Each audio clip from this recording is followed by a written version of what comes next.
Masa di balik itu kan konyol sekali, satu undang-undang 1 jam membahas DIM. DIM-nya itu DIM baru. Saya tahu ceritanya, DIM baru dibuat saat itu begitu ada putusan MK. Justru disitulah memang situasinya, faktanya seperti itu. Saya mau jujur, DPR itu kan 575 orang. Habibur Rahman nggak bisa mengatakan DPR secara keseluruhan. Tapi ya kita lihat bijaknya ya kawan-kawan mengikuti dinamika. Itu sudah disampaikan. Ini belum revisi ya. Pada akhirnya kan tidak revisi kan. Sudah disampaikan ya bahwa ini proses yang sudah berlangsung lama. Dan perlu dipahami ini bukan tiba-tiba.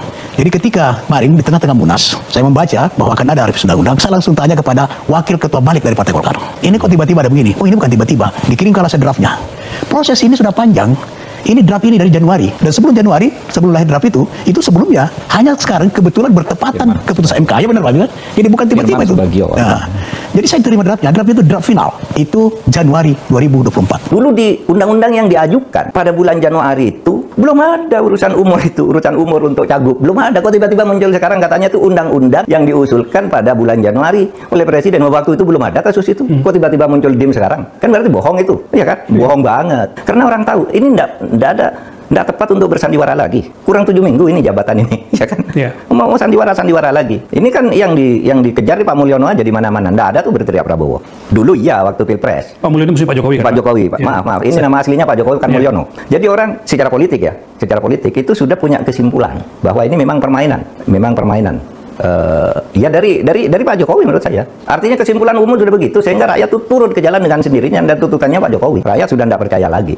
Dan menurut saya itu benar. Tapi lebih dari itu ya juga demonstrasi yang meledak secara tiba-tiba itu karena rakyat sudah tidak tahan dibohongi dan mau mempermalukan rakyat Indonesia ke seluruh dunia. Masa rakyat begini besar mau dikangkangi oleh satu keluarga? Rakyat tidak tahan lagi, turun semua. Tadi saya ketemu dengan beberapa seniman. Saya tidak mendukung siapa-siapa. Saya bekerja sebagai seniman, tapi hati saya merasa sakit ketika melihat rakyat Indonesia diperlakukan begini oleh pemimpin kita sendiri.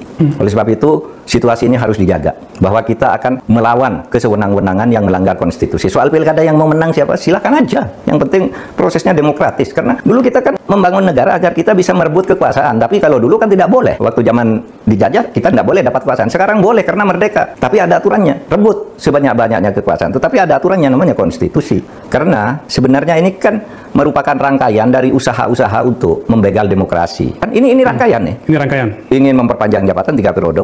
Kita protes keras, habis. Itu usaha-usaha dari awal untuk memperpanjang periode, untuk menambah 2 tahun, kemudian sesudah kalah lewat pengadilan lagi, sehingga rakyat marah pada waktu itu. Nah sesudah itu ngakali lagi ke Mahkamah Konstitusi, ya kan? Masuknya Gibran itu menjadi calon, itu pelanggaran yang luar biasa. Saya mengatakan ini berani yang sudah diputus oleh MK bahwa itu melanggar. Jadi semua dilakukan untuk melakukan ini. Nah sekarang ketemu batunya. Rakyat sudah sampai di leher, sehingga demo kemarin nggak bisa dibendung kan? Nggak bisa dibendung oleh siapapun. Nggak bisa dibendung oleh siapapun, karena itu organik. Itu aja. Kan dulu saya sudah bilang, ini kalau Anda begitu terus, Tuhan akan turun tangan. Saya bilang, Anda berbuatnya sudah jelek. Sekarang kita mulai dulu dari kasus ini, Mahkamah Agung misalnya kan. Yang menjadi rujukan ketika kita mengambil keputusan ya, disebut ada 2 putusan lembaga yudikatif. Yang pertama di dalam amar putusan Mahkamah Agung ya, disebut begitu ya kan ya, sejak saat dilantik. Yang kedua dalam pertimbangan putusan Mahkamah Konstitusi. Hanya itu bagian dari diskusi. Saya bilang ketika Mahkamah Agung kemudian memutus Kaisang boleh calon itu kan norak sekali. Kan sudah jelas punya undang-undang bahwa 30 tahun itu saat diajukan pencalonan kan, saat pencalonan tiba-tiba diubah saat pelantikan. Itu dari mana Mahkamah Agung gitu? Karena tidak ada akal sehat yang bisa melakukan itu. Maka waktu itu saya bilang, wah ini sudah jorok. Oleh sebab itu saya mual. Ini kan, saya bilang saya mual mengomentari ini karena Mahkamah Agung sudah busuk. Oleh sebab itu lakukan apa yang mau kau lakukan, tapi akan sampai saatnya kamu tidak bisa melakukan apa-apa. Sekarang tidak bisa melakukan apa-apa. Jadi ini sudah jorok sekali. Pengadilan yang dipakai kalau dulu partai politik, lurah. Lalu sekarang pengadilan. Lalu kalau ditanya, tidak tahu saya, itu bukan urusan saya. Loh, kok begitu jawabannya? Dia kan penanggung jawab dan sudah tahu bahwa itu permainan politik. Itu semua orang bodoh aja tahu bahwa itu permainan politik. Nah, itu satu ya, bahwa Tuhan turun tangan. Alam semesta memilih jalannya sendiri untuk memperbaiki. Itulah yang disebut semesta mengatur.